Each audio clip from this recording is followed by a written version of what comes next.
দেখতে দেখতে আমাদের মাহে রমজানের 3 থেকে 4টে রোজা কিন্তু অলরেডি চলে যাচ্ছে। তো আজকে কিন্তু আমি রান্না করব ইফতারিতে ভাত।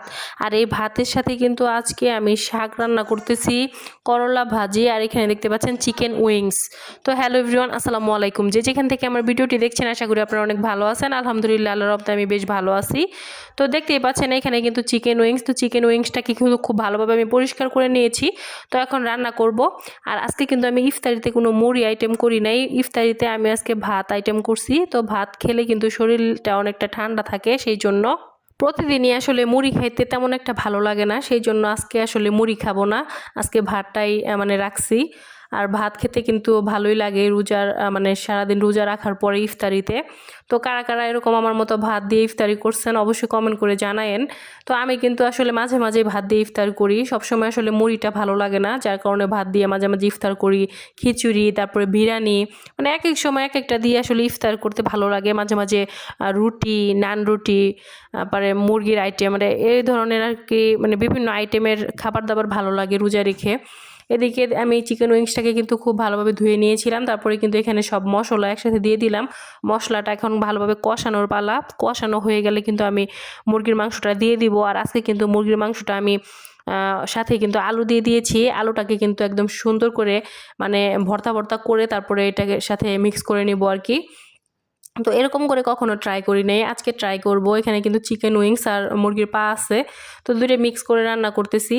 আর দুইটা আলু দিয়ে দিয়েছি। তো আলুটাকে সুন্দর করে যখন সিদ্ধ হয়ে যাবে তখন কিন্তু একদম গলিয়ে ফেলবো। এভাবে কিন্তু আমার কাছে বেশ ভালো লাগে খেতে। তো আজকে একটু ইউনিকভাবে রান্না করব। তো এই আইটেমটা কিন্তু আমি সন্ধ্যাবেলায় খাবো না, এইটা আসলে সেহরির জন্য রেডি করলাম। তো সেহরির আইটেমটা কিন্তু আমি সন্ধ্যার সময়ে মানে ইফতারের আগেই তৈরি করে ফেলি। রাতের বেলা আসলে শরীরটা অনেকটা টায়ার্ড লাগে, আর সেহরির সময় উঠে একটু গরম করে তারপরে কিন্তু এটা মানে খেয়ে ফেলি আর কি। তো এদিকে দেখতে পাচ্ছেন করলা ভাজি করে ফেলছি, করলা ভাজিটা রেখে দিয়েছি। এইখানে কিন্তু মিষ্টি কুমড়া ভাজি করছি, শাক, মানে অনেকগুলো আইটেম আছে ইফতারি করার জন্য। সাথে কিন্তু আমি আপনার যে চপ বলে সেই চপ দিয়ে কিন্তু ভাত দিয়ে খাই, আমার কাছে খুবই ভালো লাগে। প্লাস হচ্ছে আপনার ডাউলের যে বড়া সেগুলা। তো এদিকে কিন্তু আমার মুরগির মাংসটা খুব ভালোভাবে কষানো হয়ে গিয়েছে। তো এখন কিন্তু পরিমাণ মতো ঝোল দিয়ে দিব, আর ঝোল দেওয়ার পরে কিন্তু ঢাকনা দিয়ে ঢেকে দেব। খুব অল্প টাইমের মধ্যেই কিন্তু মুরগির মাংসটা রান্না হয়ে যায়, যেহেতু উইংস আর পা খুবই অল্প সময়ের মধ্যে সিদ্ধ হয়ে যায়। তো এদিকে কিন্তু খুব ভালোভাবে নেড়ে চেড়ে দিতেছি, এখন ভালোভাবে ঝোলের সাথে মিক্স করে দিতেছি।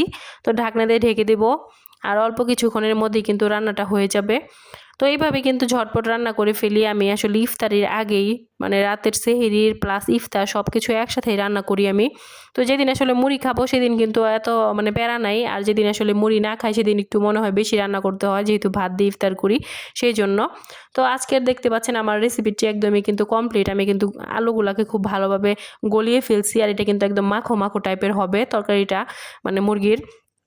এভাবে কিন্তু খুবই ভালো লাগে রাতের বেলা। আর ঝোল ঝোল খাবার আমার আসলে রোজা রেখে ভালো লাগে না। তো আজকের রেসিপিটি কিন্তু আমার কমপ্লিট। তো সবার কেমন লাগলো অবশ্যই কমেন্ট করে জানাবেন। তো আজকের মতো ভিডিওটি এই পর্যন্তই। সবাই ভালো থাকবেন, সুস্থ থাকবেন, আর আমার জন্য সকলে দোয়া করবেন। আল্লাহ হাফেজ বন্ধুরা।